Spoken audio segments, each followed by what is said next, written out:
আবার সেই একই মেসেজ, গুড মর্নিং, সাথে একটা গোলাপ ফুলের ছবি।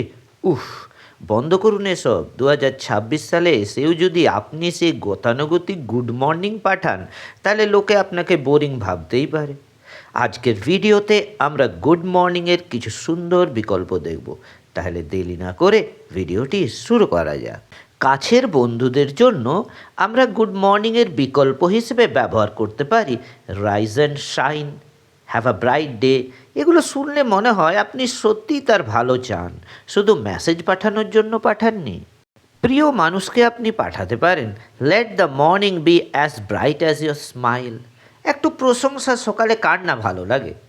কাজের ক্ষেত্রে বা প্রফেশনাল কাউকে মেসেজ করলে আপনি বলতে পারেন wishing you a productive day ahead.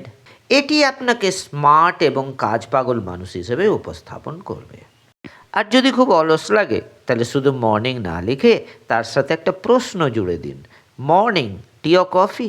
দেখবেন চ্যাটটা ওখানেই শেষ না হয়ে একটা সুন্দর আড্ডার রূপ নেবে।